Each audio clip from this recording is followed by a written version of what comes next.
Conventional Wall Street wisdom is when you leave a job, you should take your 401k and roll it to an IRA. But there are some questions about that. There's some complications and reasons why you should leave it in your 401k plan, and that's what we're going to talk about on today's episode of Friends Talk Financial Planning. Hi, I'm John Shear, and I run a fee-only financial planning practice in Middleton, Wisconsin. And I'm Bridget Sullivan-Mermel, and I've got a fee-only financial planning practice in Chicago, Illinois.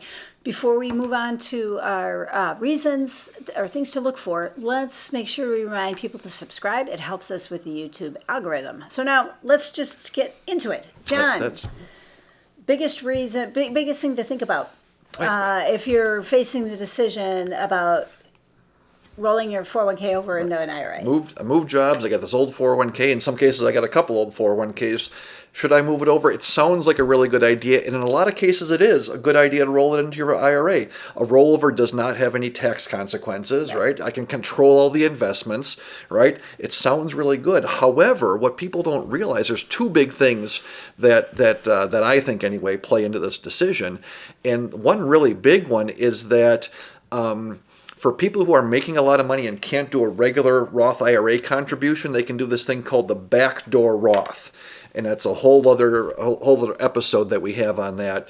But if you take your 401k and you turn it into an IRA, it basically eliminates that advantage of being able to do this backdoor Roth. It's a whole complicated thing, but what people need to think about is if you want to do backdoor Roth IRA, you really can't roll that money into an IRA and have this other backdoor thing work. Yeah. So that's one of the factors that nobody talks about, or I don't see anybody talking about anyway, is, hey, rolling to an IRA, basically squelches that backdoor Roth idea. Yeah, I would say it drastically complicates it. Yeah. It doesn't eliminate it totally, but it drastically complicates it. Yeah. And the other thing is that if you're going to another job, it typically makes sense to just roll it into another job.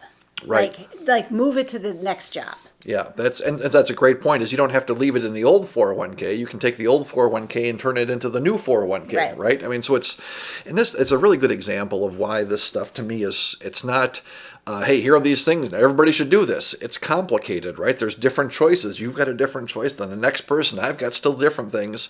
So there's other options. That's a great point to bring up, is that you can take an old 401k and turn it into your new 401k if you change jobs. Right.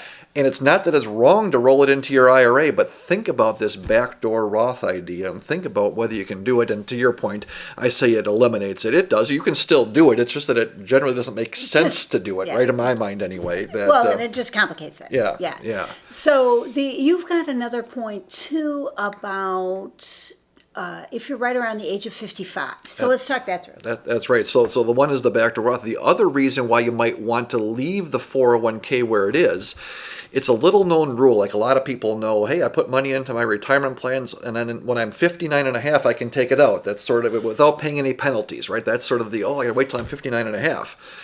Well, there's one part of the IRS code that says, listen, if I'm working and I'm 55 or older when I retire from this job, I can access my 401k money without that 10% penalty. So the 59 and a half rule, that's for IRAs and for in general retirement plans.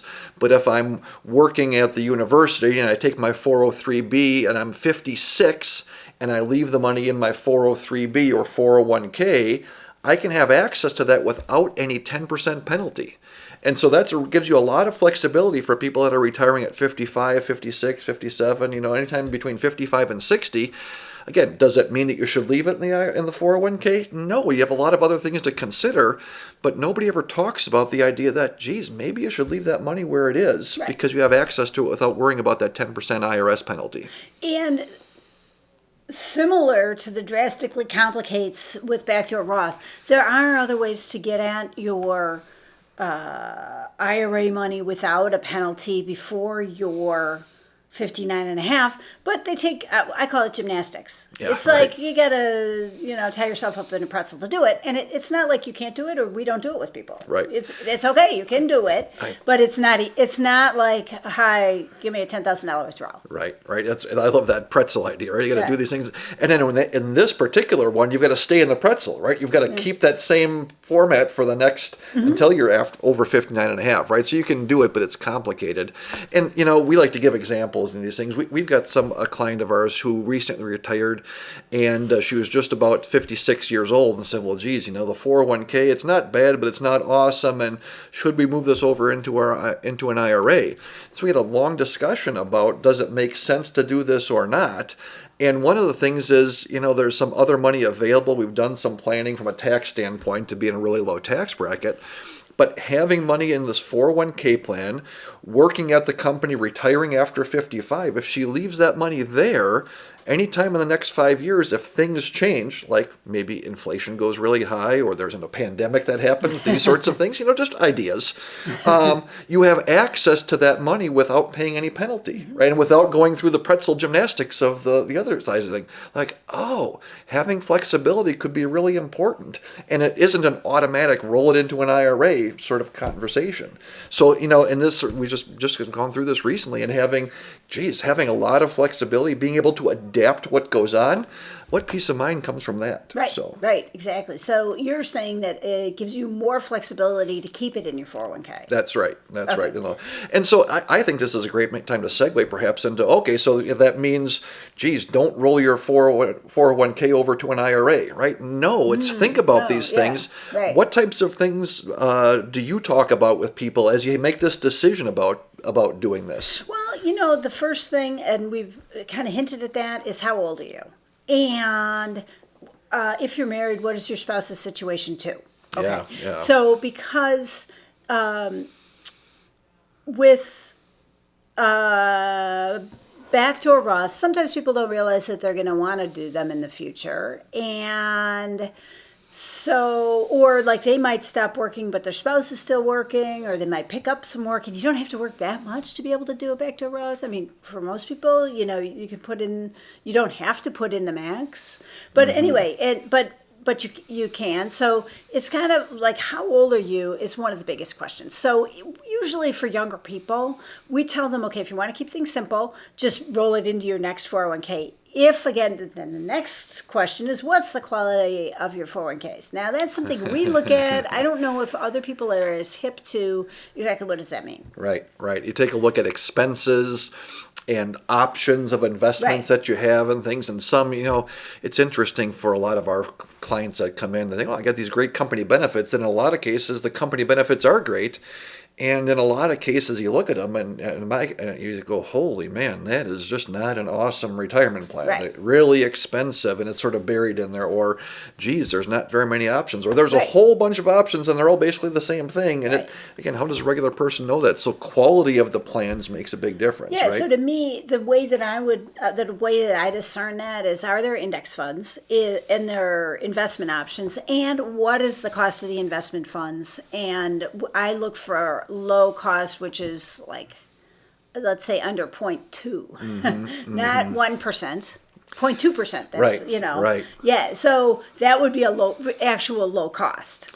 And you look at all these things, it just reminds me again, as you talk about all these things are interrelated. Yeah, if you're, you can't even, it doesn't make any difference on getting money out unless you're already 55, right? So but if you're younger, then, well, how is my old 401k plan versus my new 401k plan, right? And how do those things work? And do I ever plan to work again? Maybe if you're a single person, that takes a different flavor than if you're married, and if your spouse is working or not working. And maybe you can already do Roth contributions because of where your income is, so the backdoor thing doesn't apply. There's all these things that tie into it, and it's just not this cookie cutter.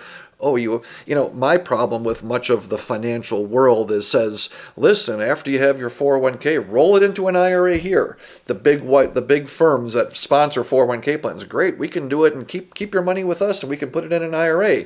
well, golly, maybe it makes sense for the client to leave it in the 401k plan. So all the messaging is, well, geez, you should take this and put it into an IRA. And I'll tell you, compared to taking the money out and paying taxes and penalties, which unfortunately a lot of people do, yeah, rolling it into an IRA, that's a better alternative, much right? better, You know? yeah. But it's just not this one-size-fits-all thing. So it's not one-size-fits-all in my mind to roll your 401k plan into an IRA. And it's also not one-size-all to, oh no, leave it in the 401k. Like, you've got to look at your situation and really pay attention to these two things we're talking about here today. Yeah, and so I think I want to say it explicitly. Wherever you have your 401k, they're making some money off of it. Like, so if it's at a new firm it's in your IRA, they're making some money. If you have it in your old 401k, they're charging you some money. And so comparing, okay, how much are they charging me to move it over here? Is this part of my overall financial planning, or what's the situation here? Being aware of that, that's something we think about and that other people don't talk about. And so we feel like sometimes people are getting advice that has a conflict of interest in it when it's just mindlessly move it into an IRA. Right, right. And so I think that's probably a great place to wrap things up here. I'm John Shear, and I run a fee-only financial planning practice in Middleton, Wisconsin. And I'm Bridget Sullivan-Mermel, and I've got a fee-only financial planning practice in Chicago, Illinois. We're both proud members of ACP, or the Alliance of Comprehensive Planners. If you like the way that we talk about finances, you'll probably like the way that other ACP planners talk about it too. You can check it out at acplanners.org. That's right. And don't forget to hit that subscribe button. Till next time, Bridget.